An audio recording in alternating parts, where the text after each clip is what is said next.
Hello పనిచేస్తుందా? Hello hello hello okay అక్క అడగండి సార్. శివాజీ గారు హాయ్. మూర్తి గారు చెప్పండి సార్. కంగ్రాచులేషన్స్.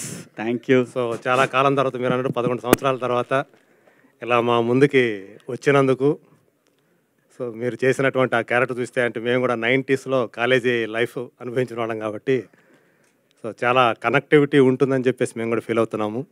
సో మీకు ఎంతవరకు ఇది ఆ సబ్జెక్టు కనెక్ట్ అయింది, అంటే మీ రీఎంట్రీకి ఇది ఎంచుకోవడానికి రీజన్ ఏంటి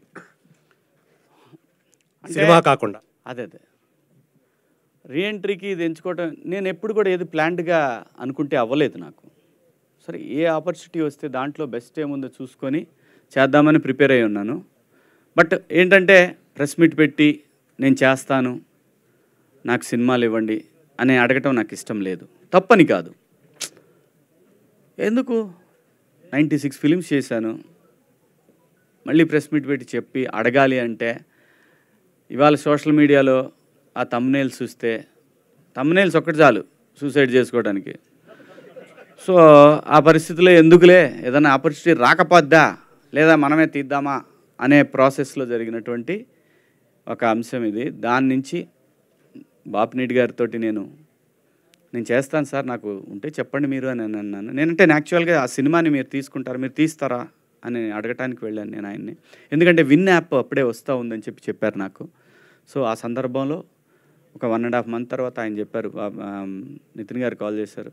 కాల్ చేస్తే కథ వింటానండి అని అన్నాను. వెబ్ సిరీస్ సార్ ఇది అన్నారు. నో ప్రాబ్లం, ఏదైతే మనకేంటి అని వెళ్ళి విన్నాను.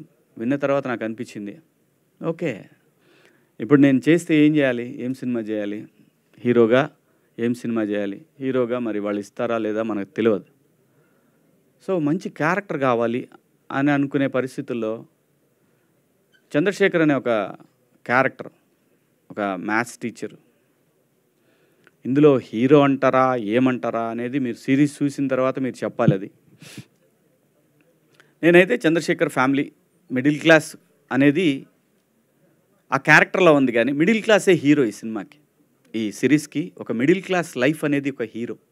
దాంట్లో వచ్చిన పాత్రలు ఇవన్నీ, ఆ పాత్రకు సంబంధించినటువంటి ప్రతి ఒక్కటి కూడా, అంటే మా ఫాదర్ టీచర్ కాదు కానీ కష్టాలు అందరి అవే, డబ్బులకి కానీ రకరకాలు ఉన్న దాంట్లోనే సర్దుకొని నలుగురిలో బయటపడకుండా ఎలా ఫ్యామిలీని నడపాలి అని తపన పడే మా నాన్న లాంటి వ్యక్తులు ఈ సమాజంలో 95% ఉన్నారు. అలాంటి ఆ మిడిల్ క్లాస్ సంబంధించినటువంటి ఆ కథ నాకు కనెక్ట్ అయింది. ఈ జనరేషన్కి వస్తే ఈ కథలో ఉన్నటువంటి రోహన్ పాత్ర నా చిన్న కొడుకు కనెక్ట్ అయింది. సో ఇలాగా రకరకాల పాత్రలన్నీ కూడా నా చుట్టూ ఉండే పాత్రలు. కానీ ఇంకొకటి హానెస్టీ, దాంట్లో క్యారెక్టర్లో ఉన్న హానెస్టీ.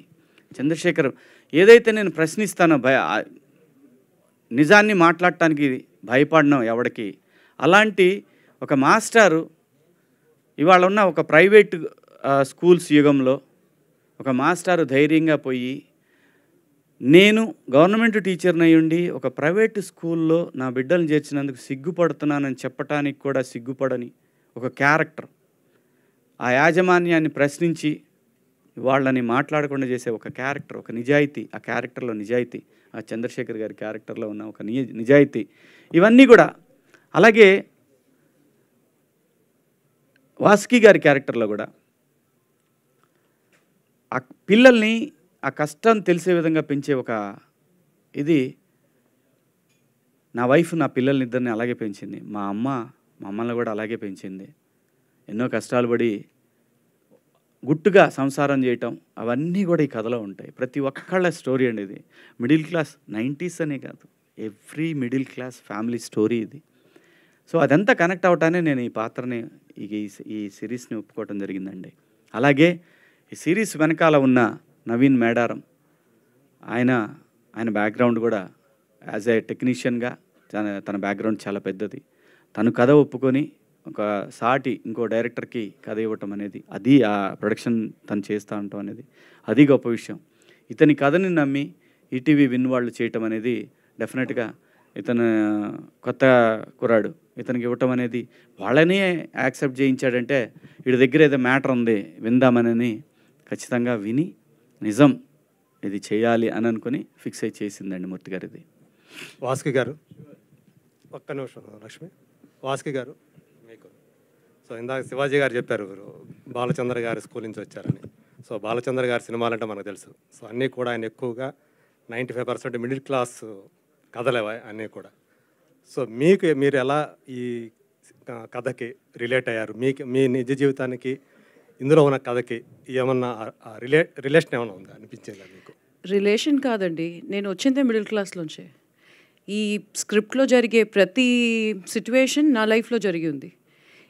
ఈ స్క్రిప్ట్లో నేను మదర్ రోల్ ప్లే చేశాను, కానీ నేను మాట్లాడిన ప్రతి డైలాగ్, ప్రతి సెంటెన్స్ మా అమ్మ నాకు చెప్పింది. సో నేను కనెక్ట్ అవ్వాల్సిన అవసరం లేదు. నాకు ఎట్లా అంటే ఒక రివైండ్ లాగా అయిపోయింది. కనెక్ట్ కాదు, it's just nostalgic rewind of the entire incidents in my life.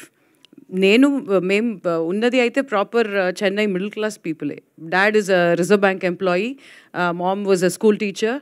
మేము ఇంట్లో వస్తే చదివితే నీకు భవిష్యత్తు, లేకపోతే నువ్వు ఇల్లు తుడుస్తావు, తడిబట్ట పెడతావు, ఇలాంటిదే మేము ఇది విని నేను యాక్చువల్లీ పెరిగిన ఒక పర్సన్ నేను. సో నాకు కనెక్షన్ అనేది కాదు. ఆదిత్య చెప్పేటప్పుడు ఈయన ఎక్కడైనా నా స్టోరీని ఎక్కడైనా వికీపీడియాలో ఏదైనా చదివేసాడా అన్నట్టు నాకు అనిపించే అంత డౌట్ వచ్చేసింది, because it was that close to my life. So that's why I said middle class లైఫ్లో ఉన్న ఒక స్వీట్నెస్, ఒక రకమైన I mean like it's a very అది మనం ఎక్స్ప్లెయిన్ చేయలేము, but it's just an amazing experience middle క్లాస్ది. ఎందుకంటే డబ్బులు లేనప్పుడు కూడా హ్యాపీగా ఉండడం అనేది ఆ లైఫ్లో ఉంటుంది. వైఫై వద్దు, ఫోన్ వద్దు, టీవీ వద్దు, ఏది లేకపోయినా కూడా అప్పుడు ఆ టైంలో ఫైట్స్ జరుగుతాయి, కానీ next day that fight becomes a joke. So that sweetness is only there with middle class. So I miss it. Actually, I miss it. So I felt so connected. అది ఒక మెయిన్ రీజన్ నేను ఇది చేయడానికి, నాకు నచ్చి నేను చేసిన ఒక స్క్రిప్ట్ ఇది. So and Aditya's detailing is amazing. Shivaji గారు, అంటే గతంలో మీరు కొద్దిగా పొలిటికల్గా కానీ అన్ని రకాలు బాగానే ఉండేవాళ్ళు, చేసేవారు, అంటే మీ వాయిస్ కూడా బాగా వినిపించేవారు. అలాంటిది ఎందుకు సైలెంట్ అయిపోయారు? అంటే మీకు ఒక ఫ్యాన్ బేస్, అంటే మీరు మాట్లాడేది కూడా సొసైటీ పరంగా మాట్లాడేవారు, ఆ విషయాలపైన కూడా చాలామంది అభిమానులు కానీ ఉండేవారు కదా. అలాంటి శివాజీ ఇప్పుడు పాలిటిక్స్ నుంచి ఎందుకు డైవర్ట్ అయిపోతున్నాడు? అదే నేను చెప్తున్నాను. ఇక్కడ ఏమైపోద్దంటే ఎవరు కూడా నేను పాలిటిక్స్లో ఉన్నానా, ప్రజల గురించి మాట్లాడుతున్నానా, పాలిటిక్స్లో ఉంటే చుట్టూ ఉన్న పార్టీల్లో ఏదో ఒక పార్టీలని తిడుతూ, రాజకీయ అవతల పార్టీని తిడుతూ ఉండాలి. నేను ప్రజల గురించి, ప్రజల సమస్యల గురించే మాట్లాడాను మొదటి నుంచి. ఎస్, నేను బీజేపీలో జాయిన్ అయినమాట వాస్తవం. ఆ తర్వాత వాళ్ళ ప్రామిస్ని ఎప్పుడైతే పక్క పెట్టేశారో ఆ తర్వాత బయటకు వచ్చి నేనే రాజకీయ పార్టీలో లేను. ప్రజల సమస్యల గురించి, ప్రజల అవసరాలు, ముఖ్యంగా యూత్కి సంబంధించి నేను ప్రత్యేక హోదా అనే అంశాన్ని నేను తీసుకున్నాను. దానికి లీడర్షిప్ చాలా అవసరం. లీడర్స్ కరెక్ట్గా ఉంటే, నిజంగా సింపుల్గా చెప్పాలంటే ఈ రోజున మనకి రావాల్సినటువంటి ఏదైతే ఇన్ఫ్రాస్ట్రక్చర్ ఉందో అది మొత్తం ఆ సొమ్మంతా ఈ తరానికి చెందాల్సినటువంటి ఇన్ఫ్రాస్ట్రక్చర్ ఏదైతే ఉందో అది ఎనీథింగ్ ఇన్ఫ్రాస్ట్రక్చర్ అంటే వాటర్ కావచ్చు, అంటే క్లీన్ వాటర్ కావచ్చు, హెల్త్ కేర్ కావచ్చు, లేదు రోడ్స్ కావచ్చు, మనకు రావాల్సిన క్లీన్ పవర్ కావచ్చు, ఎవ్రీథింగ్ ప్రజలకు సంబంధించిన ఏదైతే ఇన్ఫ్రాస్ట్రక్చర్ ఆస్తి మొత్తం కూడా రాజకీయ నాయకుల జేబుల్లోకి వెళ్తూ ఉంది. ప్రజల్లో ప్రశ్నించే తత్వం కోల్పోయింది. క్యాస్ట్ ఫీలింగ్స్, అవసరమైతే రాముడు, దేవుడు, లేదంటే అల్లా, లేదంటే జీసస్, ఇలాంటి వాటికి రకరకాలుగా ప్రజల్ని రెచ్చగొట్టే ధోరణిలో తయారైన తర్వాత ఎంతకాలం పోరాడగలడండి ఒక మనిషి? వాడికి ఒక ఫ్యామిలీ ఉంటుంది. 10 సంవత్సరాల పాటు ప్రయత్నం చేశాను. అలానే ఇప్పుడు వదిలేశాను కదా, నెవర్. ప్రజలకు గొంతుకగా మాత్రం ఎప్పుడు ఉంటాడు శివాజీ. కానీ నా ప్రొఫెషన్ మాత్రం నన్ను నటుడిగా నిలబెట్టి నా గొంతుక 10 మందికి తెలియటానికి కారణమైన సినిమా మాత్రం ఇక నుంచి చేయాలని ఫిక్స్ అయ్యాను. సో ఆ సందర్భంలోనే బిగ్ బాస్ వస్తే ఒప్పుకున్నాను, ఈ వెబ్ సిరీస్ చేశాను, ఇంకో సినిమా కూడా ఒప్పుకున్నాను. వాళ్ళు డబ్బులు వేసినా చూద్దాంలేని ఆగా. అంటే సార్, ఇప్పుడు పొలిటికల్ గా చూసుకుంటే అయ్యో పవన్ కళ్యాణ్ గారు కూడా బాగానే చేస్తున్నారు కదా, అలాంటి ఆయనకి ఇప్పుడు అంటే మీరు కూడా కలిసి అట్లా చేయొచ్చు కదా, ఇప్పుడు ఎందుకు ఒంటరి అవుతున్నారని అనుకుంటున్నారు? పొలిటికల్ క్వశ్చన్స్ వద్దు, ఇదే లాస్ట్ నేను చెప్తాను. నేను ఒకే ఆన్సర్లో అందరికీ చెప్తాను. మెగాస్టార్ గారి ఫ్యామిలీకి ఆంధ్రప్రదేశ్ కానీ తెలంగాణలో కానీ వాళ్ళకున్న ఫ్యాన్ బేసు ఎవరికీ లేదు, అది నిజం. అసలు వాళ్ళకి సీఎం అవ్వాలంటే పెద్ద కష్టమైన పని కూడా కాదు. మళ్ళీ చెప్తున్నా, నేను ఏదైనా చెప్పాలనుకున్నది క్లియర్గా స్ట్రైట్ ఫార్వర్డ్గా చెప్తా. కొంతమందికి నచ్చవచ్చు, నచ్చకపోవచ్చు. ఎక్కడో లోపం జరుగుతుంది, అది సరిదిద్దుకుంటే ఇంకే ఇష్యూ లేదు. వాళ్ళ ఫ్యామిలీ నుంచి సీఎం అవటం పెద్ద కష్టమైన పని ఏం కాదు. పాలిటిక్స్ క్వశ్చన్స్ దయచేసి ఇక్కడ వద్దు, ఓన్లీ నేను సపరేట్గా పెడతా, అప్పుడు వేసుకోండి గట్టిగా. Aditya, director Aditya. Last question ఇదే, దీంతో మనం ఎండ్ చేద్దాం. Hi bro, all the best. బాగుంది ట్రైలర్. నా క్వశ్చన్ ఏంటంటే #90s అని పేరు పెట్టారు కదా, క్యాలెండర్ చూస్తే 2017 ఉంది. 2007లో జరిగే స్టోరీనా? 2007లో జరుగుతుందండి. బేసిక్గా 90s అంటే 90sలో పుట్టిన కిడ్స్ అని చెప్పేసి అంతే. అండ్ మీ పేరు వెనకాలైనా హాసన్కి ఏదైనా పేరు ఉందా? నార్మల్గా just normal, Kamal Haasan fan. అవును episodes will be there. 6 episodes ఉంటాయి. 6 ఎపిసోడ్స్ ఉంటాయి. Okay, so thank you. ETV వాళ్ళది అంటే #, అనేది మీ ప్రతి టైటిల్లోనే ఎక్కువగా కనిపిస్తుంది. #కృష్ణారామ అని ఉంది, #90s అని ఉంది.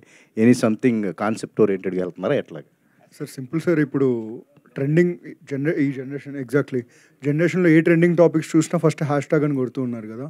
సో అలా రిసెంబ్లింగ్ ఉంటుందనే. బట్ 90s అనేది సంబంధం ఏం లేదు సార్. బట్ అదే అందరికీ కనెక్ట్ అవ్వాలని పెట్టాము. అంటే 90s అనేసరికి ఓన్లీ పేరెంట్స్కే చూస్తారేమో అని కాకుండా పిల్లలు కూడా చూసే సిరీస్ అని చెప్పడానికి పెట్టింది అంతే. సో అలా #, అనమాట. మీరు కూడా #, పెట్టి ఇంకో so thank you so much. #90s మీ అందరినీ పలకరించడానికి Jan 5th వచ్చేస్తుంది. జస్ట్ మీరు చేయాల్సింది ఈటీవీ విన్ని డౌన్లోడ్ చేసుకోవడం అండ్ ఈ సిరీస్ని ఎంజాయ్ చేయండి. All the very best to #90s series team and thank you so much media. Thank you. This today's event by UV media.